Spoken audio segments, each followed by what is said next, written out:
Bienvenue pour cette nouvelle vidéo, j'espère que vous allez bien. Moi, ça va très bien aussi. Toujours un plaisir pour moi de vous partager de nouvelles informations, espérant que ça vous aide véritablement. Alors, aujourd'hui, on va parler de comment choisir un hôpital par rapport à un autre. Quels sont les critères décisifs dans le choix d'un hôpital? En sachant que vous avez envoyé vos dossiers et il y a plein d'hôpitaux qui vous ont répondu. Qu'est-ce qui va vous faire choisir l'un par rapport à l'autre? Première chose, déjà, la cote de l'hôpital par rapport à la spécialité que vous êtes en train de faire, d'accord?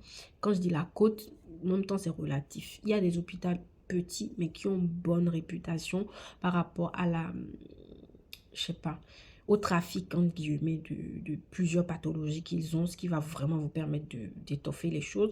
Mais si vous êtes plus hôpital de renom, bon, c'est aussi un choix, hein. Vous allez sur ça et en sachant que généralement, quand c'est de grands hôpitaux, il y a des internes français et eux, ils sont les plus, je dirais pas favorisés, mais ce sont eux qui sont en premier plan. Vous, les stagiaires, vous êtes en second plan. Donc, n'oubliez pas ça. Ah, c'est un facteur assez important.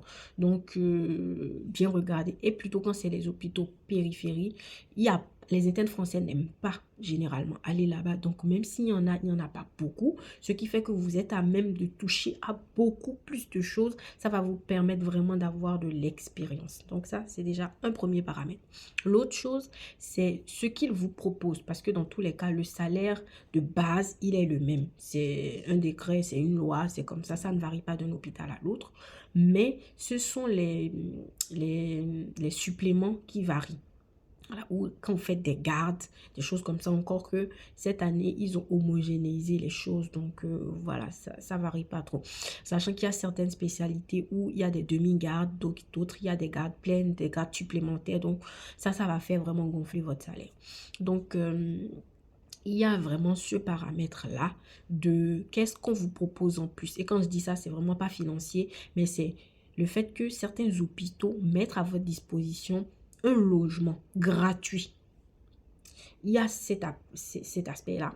Donc, j'ai envie de dire, on vient se faire de l'expérience et aussi de l'argent. Disons-nous la vérité, on vient se faire de l'argent parce qu'au Maroc, on n'a pas pu se faire de l'argent. Il faut se mettre de l'argent de côté pour repartir, pour vivre les quelques temps qu'il faut avant la fin. Donc, clairement, il y a ça. Donc, autant qu'on puisse économiser, c'est important. Donc, si l'hôpital vous propose un logement gratuit, très, très, très bon. Il y a l'autre option où l'hôpital vous propose un logement, mais payant. En sachant que généralement, quand l'hôpital propose un logement, le coût est toujours inférieur au coût qui est proposé généralement. Et quand je dis généralement, déjà les coûts de logement dépendent des villes dans lesquelles vous êtes, de l'attrait que les villes là ont par rapport aux étudiants et à plein, plein, plein d'autres paramètres. Donc, vous pouvez avoir dans les moyennes de 400 € jusqu'à 800 €. Voilà, pour des studios, pour des studios. Donc, 400 à 800 € le mois. Donc, si l'hôpital propose quelque chose, en tout cas, moi, jusque-là, j'ai jamais entendu ou j'ai jamais eu vent de ce que l'hôpital, par rapport au logement payant de l'hôpital, ça excédait 250 €. Je n'ai pas du tout ce cas-là.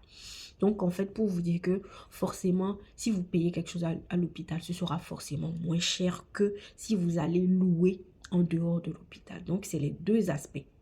Donc, vous avez regardé la cote de l'hôpital, les spécialités qui sont l'afflux par rapport à ce que vous désirez faire. Deuxième chose, vous regardez ce qu'on vous propose en termes de logement. Est-ce que ça vous convient? Est-ce que ça ne vous convient pas? Donc, ces deux éléments sont relativement importants et il peut vous permettre de choisir ce que vous allez faire. Troisième élément, selon le statut sous lequel vous êtes, vous discutez déjà d'emblée de ce que vous allez faire un DU. Si par exemple vous n'êtes pas stagiaire, vous n'êtes pas FFI, et que vous êtes stagiaire associé, vous allez en parler directement au chef de service, lui dire que vous souhaitez vous inscrire à un DU. Est-ce qu'il est d'accord pour vous laisser assister au DU? Il y en a qui peuvent dire non, d'autres qui diront oui. Donc, à vous de voir où est-ce que vous vous orientez si vraiment vous en avez envie. Voilà. Donc, voilà 3 points importants à prendre en compte pour le choix de votre lieu de stage, si je puis dire ainsi. N'hésitez pas à commenter, à me laisser des questions et des commentaires si ma vidéo vous a plu, si elle a été informative. Sur ce, moi, je vous dis bon visionnage et on se dit à la prochaine pour une nouvelle vidéo. Tchuss!